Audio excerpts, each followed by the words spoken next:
à Jésus. Vous savez que la vie de l'homme, si je regarde la pensée des gens, que les jours de l'homme sont déjà fixés sur la terre. Ce ne sont pas des boulets, ce n'est pas la chirurgie plastique. Oh non, le médecin dit jamais vivre. Qui t'a dit ça? Qui t'a dit ça? Dis-moi, qui t'a dit ça? Oh, j'étais à l'hôpital, on m'a fait le bilan de santé. On m'a dit que je peux vivre longtemps. Vous voyez que tous ceux qui meurent là meurent avec un bilan négatif. Il y a des gens qui ont un bon bilan, non? Hein? Mais la mort peut arriver. Les jours de l'homme sur la terre sont déjà fixés. Combien de jours il nous reste? Mais pendant que nous sommes debout, pourquoi la méchanceté dans nos cœurs? Pourquoi des marques de pardon? Il y a de ceux qui ont déjà dit, je ne lui pardonnerai jamais, même s'il faut que j'aille dans l'enfer. Qui a déjà vu l'enfer tel qu'on est là? As-tu déjà vu l'enfer? Ou tu as pris une photo ou une petite vidéo? Qui a déjà vu l'enfer? Vous avez déjà vu l'enfer? C'est comment? Ou en bande dessinée? As-tu déjà vu l'enfer? C'est comment? As-tu déjà vu l'enfer? Ma prière est que Dieu nous transporte encore tous. Non, c'est que toi, tu as déjà vu l'enfer. Peut-être avec l'intelligence artificielle.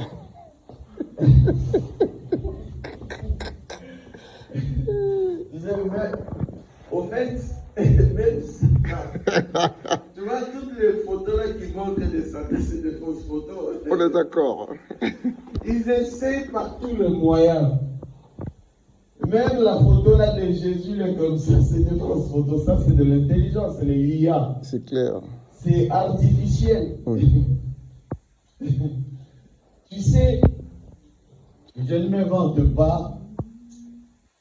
Cet homme-là, qu'on appelle Jésus, j'ai vraiment, je ne pourrais jamais vous le dire, c'est une grande grâce, mais j'ai eu la plus petite grâce de voir cet homme. Ça fait quelques années, il m'avait apparu.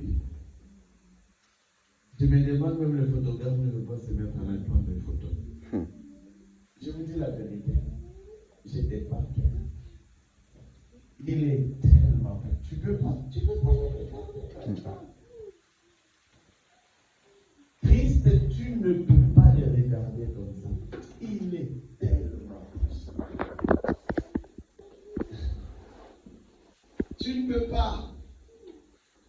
Déjà, si toute la gloire lui appartient, toute la force lui appartient. J'aime un homme dans la Bible, c'est Daniel. Daniel va faire une vision dans Daniel chapitre 10. Il va voir juste seulement l'ange de Christ, Gabriel, un ange messager. Et lui-même, bon, il spécifie, il dit que j'ai vu un homme apparaître. Il dit, j'étais tombé dans la vision par terre comme quelqu'un presque mort. Jean-Baptiste, plutôt l'apôtre Jean, dans l'île de Patmos d'Apocalypse, le chapitre, je crois, 2, il va dire quelque chose, que Jésus m'est apparu.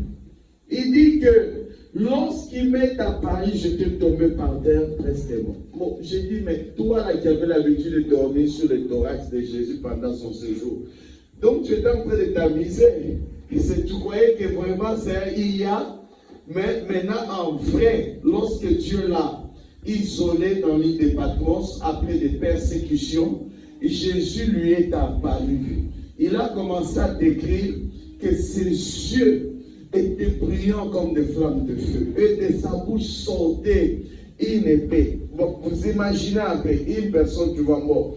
Dis-moi si c'est toi le photographe, est-ce que tu peux lui prendre la photo? Même nos appareils ne peuvent pas tenir devant ces dieux-là. Vous comprenez? Oh, je vais filmer Jésus. Dormez avec des caméras. Mais il peut entrer dans ta chambre, mais aucune caméra ne peut le prendre en photo. Il est tellement puissant et puissant, je ne sais pas comment vous le dire. Cet homme-là, Tout lui appartient. L'intelligence de l'homme, quand il fait des IA, il fait ceci, mais c'est lui qui les a dotés, non? De toutes ses capacités. Bon, maintenant, c'est celui qui te dit que je vais te juger. Bon, toi, tu vas le convaincre en quoi?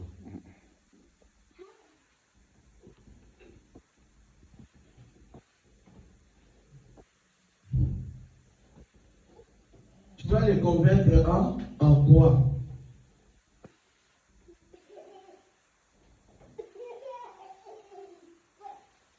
C'est le temps de se repentir. C'est le temps de changer. Que notre cœur redevienne normal. C'est le temps d'être bon. Amen ou pas amen? D'être bon. C'est le temps d'être bon. C'est le temps d'abandonner. Vous savez, tout va passer.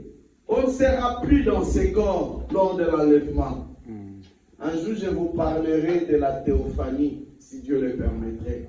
C'est-à-dire, nous allons revêtir d'un corps nouveau. Il y aura transformé ces corps ici, où le médecin déchire, il déchire comme un boucher en train de couper les lapins. On ne serait plus dans ces corps ici. On aura un nouveau corps qui nous permettra de vivre avec lui éternellement.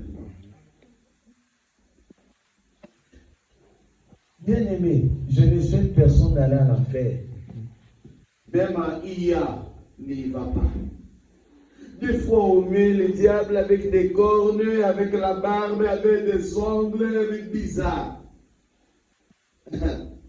Mais si vous lisez la Bible, c'est lui qu'on appelle Lucifer. Lucifer veut dire astre brillant. C'est ça, non?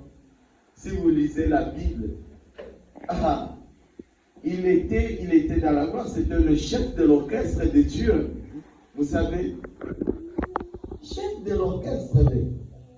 Donc imaginez, donc Dieu ne va pas mettre quand même un vilain là-bas. C'est ça, non?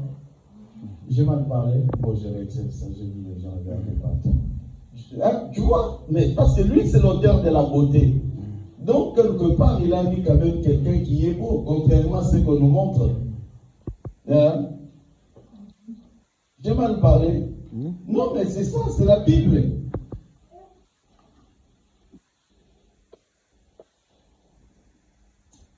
Fuyons la colère à venir. Les alcooliques, arrêtons l'alcool. Je ne dis pas qu'il y a un alcoolique. Dis, pasteur, tu me parlais, moi. Est-ce que moi, je sais que tu es alcoolique? Je ne sais rien. Mais je suis en train quand même de parler par l'Esprit de Dieu. Arrêtons. Tu sais, l'alcool peut t'empêcher à ne pas aller au ciel. Tu sais, tout mal. Tu peux rater le royaume des cieux, un peu de levain. Vous savez, moi, quand je regarde l'histoire de Moïse, c'est là où j'ai dit, craignons Dieu. Il a souffert. Déjà sa naissance. Il est né au moment qu'il y avait déjà des lois égyptiennes. Il a traversé, il a navigué dans un panier. Hein? Vous voyez un peu? On dira que c'est la grâce. C'est là où la Bible dit que la fin d'une chose vaut mieux que son commencement. Il a vécu la puissance, il a été nourri par Pharaon. Donc tout voilà. Même si on dit que Pharaon est l'image du diable, mais ce temps-là, il était quand même l'image d'un bon patron, d'un bon parent. Parce qu'il a adopté un enfant qui ne connaissait pas ses parents. Vous comprenez un peu? Il a soutenu, il a fait les études, il a mené à l'école, et il remplissait la couche Moïse, c'est Pharaon qui changeait. Pharaon a aussi des qualités, hein? Vous comprenez? Il a tout fait pour celui que Dieu préparait à sauver son peuple en Égypte. Mais regardez quand même quelque chose qui va se passer avec Moïse. Moïse a quitté l'Égypte, il a vu la gloire de Dieu, certes. Il a marché, c'est un homme qui était, la Bible déclare dans Acte 7, il dit qu'il était puissant en parole, il était en acte. Je suis en train de prier pour toi, que tu sois restauré en puissance, que tu reçoives la puissance de Dieu. C'est que tu deviens puissant en parole et en acte, bien-aimé. Ces choses nous ont déjà quittés. c'est que quand l'Esprit de Dieu quitte un homme, tu ne peux pas vivre la puissance.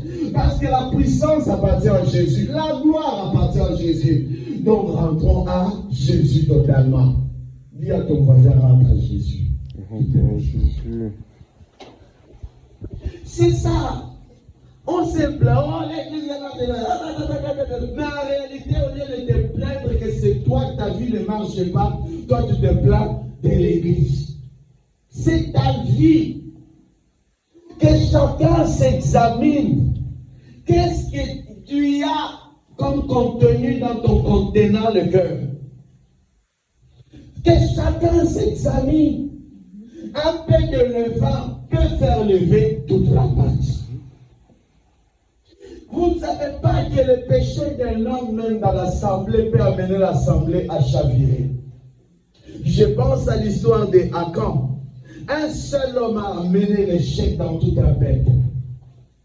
Ça, les gens ne regardent pas. Ah, pasteur, j'ai ça. Vous sentez vos dons spirituels sentent que quand rien ne va. Mais il faut sentir ce qui est dans le cœur, dans ton cœur d'abord.